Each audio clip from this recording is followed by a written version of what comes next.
Is the new 4-inch scale Epic Hero Star Wars series worth your hard-earned credits? Or should they have stayed in a galaxy far, far away? Stick around and find out.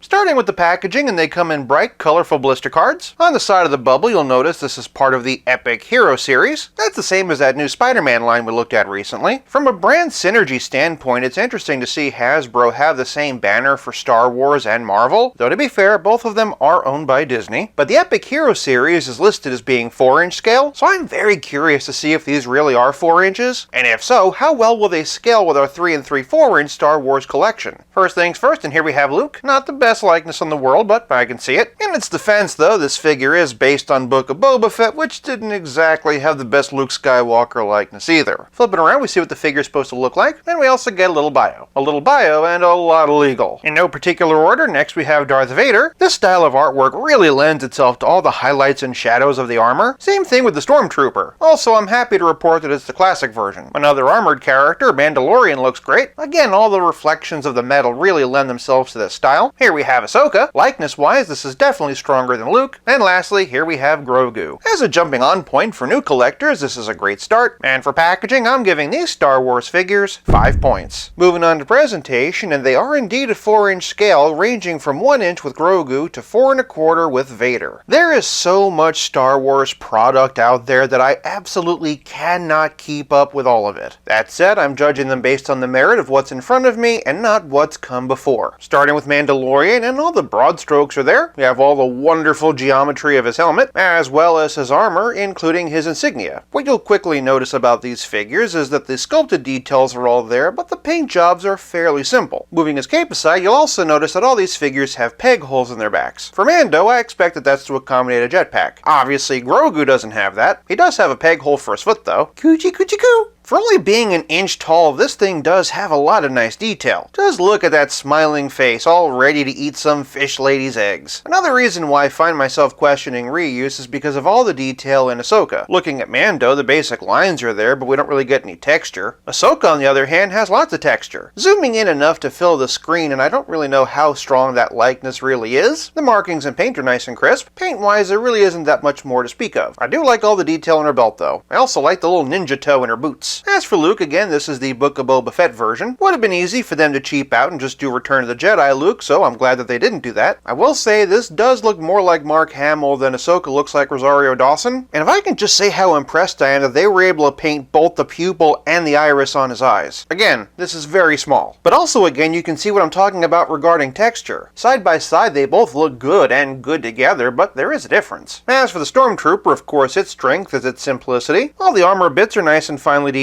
And of course you got that nice classic helmet. In addition to the black, there's a couple of bits of gray punched in, but overall there's not a whole lot of paint going on. Out of all of them, this one does kind of frustrate me because of the legs. Maybe it's just mine, but he does lean a bit. Looking at the profile, and you can see that to get both feet flatly on the floor, the legs aren't parallel. If there was one character I would want standing perfectly straight, it would be this one. Imagine trying to army build these, and they're all just leaning to one side. Again, maybe it's just mine, but it's worth noting. Saving my favorite for last, and here we have Darth Vader. With Vader being the first action figure I remember having, nothing hits me in the nostalgia faster than this. Just like with Mando, all the different angles in the helmet are spot on. The fact that the shoulder armor is going over the tunic tells me this is based on his later appearances and not from A New Hope. Once again, the paint job is very simple with only a little bit of silver and a couple of buttons. Naturally, we have the ribbing running down the sleeves, and the lower part of the tunic is a nice soft segmented plastic, so we won't have a problem with articulation. Flipping him around, he cuts a fantastic silhouette and appropriately towers over everyone else. This line is basic and meant to be so. Some of the likenesses aren't as strong as others, and some corners were cut with paint apps, but as a fun new Star Wars kids line, it works for me. For presentation, I'm giving this collection 4 points. Moving on to posability, and these figures have 5 points of articulation. 5 points of articulation. What a strange phrase. They have ball joints in the neck that do allow for a little bit of up and down, mostly though just side to side. They've also got swivel shoulders and swivel hips. The Luke body is clearly segmented, and I thought that there might be a joint in there, but if there is, I have not gotten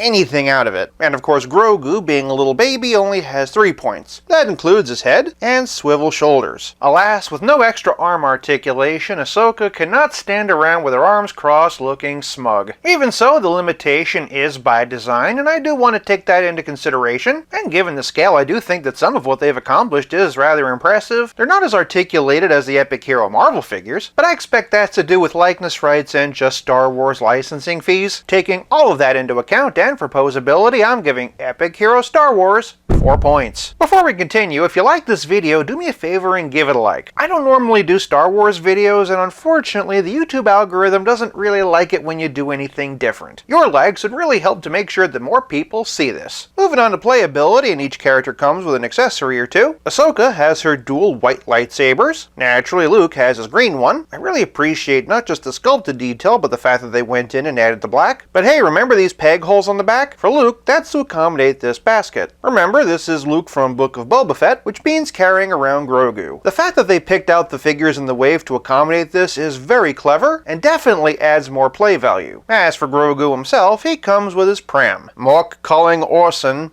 Come in, Orson. You can even close it. Of course, where the kid goes, Mando goes, or something like that. He comes with a blaster and the Darksaber. Tiniest bit of paint slap on mine. Understandably, the Stormtrooper just comes with a blaster, but based on this peg that doesn't plug in anywhere, I'm guessing this must be reuse. As for Vader, he comes with the only thing he needs, his iconic red lightsaber. Kids love lightsabers, and this wave really leans heavily into that. The fact that they went with the Darksaber for Mando, I think, is honestly pretty telling. In terms of imaginative play, it allows kids to come up with battles that would have otherwise never happened, which combined with adding Grogu to Luke really does add to the playability of this wave. But playability is more than accessories and how you can mix and match them. It's also about how well your figures play with others. Starting with Luke, and here we have my original Kenner Han Solo. Stylistically there's a difference, but size-wise they're pretty good. And then here he is in between a couple of Yodas. This is my original Kenner and Revenge of the Sith. And speaking of Revenge of the Sith, here we have my Revenge of the Sith C-3PO. This is definitely a bit of a height discrepancy. Revenge of the Sith R2-D2 might be a bit small, but honestly I think this could work. The 5-inch scale Galaxy of Heroes R2-D2 on the other hand might be a different story. On that subject, and here's my Galaxy of Heroes Luke Skywalker. Aside from the size and obvious stylistic differences, the major thing you're going to notice are the paint apps. Lots more attention was given to the 5-inch's various buttons. Same with this old 1990s Power of the Force figure. As we can see, the new one is a fair bit taller. Then we have this one from Revenge of the Sith, who's also a little bit smaller, but like the others, it does have more painted buttons and also cloth goods. For my favorite Star Wars character though, and here we have the Revenge of the Sith Emperor Palpatine. As a smaller character and a plastic figure with no cloth goods, I think these do complement each other pretty well. I cannot say the same thing for this old 1995 Stormtrooper, especially when you put him side by side with the new one. What is it with Stormtroopers not being able to stand straight? Guess it goes with the aiming straight. Oddly enough, Ahsoka, being a smaller character, doesn't look half bad, and I suppose the Mandalorian could work as well. Mixing and matching with just a few other small scale lines though, and here we have Superpowers by Kenner. These were 4.5-inch scale. Here we have Marvel Universe Iron Man, who also seems a bit on the tall side. Although the styles are different, the 4-inch scale Spin Master DC figures are a pretty good match, as are the 4-inch scale Epic Hero Marvel figures. And lastly, here we have Stealth Iron Man representing the 3 3/4-inch retro card Marvel Legends, which as you can see are definitely too small. The accessories are fun, the added play value is fun, the line's fun. There aren't as many opportunities to scale these with pre-existing figures as some would like, but there are options, and honestly, I'm more interested in seeing where the line goes from here. For playability, I'm giving Epic Hero Star Wars 5 points. This leaves us with nothing left to discuss but the price. I found these in the Easter section of Walmart for only $10 a pop. $60 for an entire wave of figures all in one fell swoop? I'm pretty happy, and as long as Hasbro continues to focus on popular characters, playability, and affordability, I sense that this line will have a stellar run. For price, I'm giving Epic Hero Star Wars 5 points, averaging out to a grand total of 4.6 out of 5. Which one do you like best, and who do you hope they make next? Sound off in the comments, and while you're down there, let me know if you'd like to see me do more Star Wars figures in general. If you like this video, check out one of these. Thank you so much for watching. I'll be back again real soon, but until then,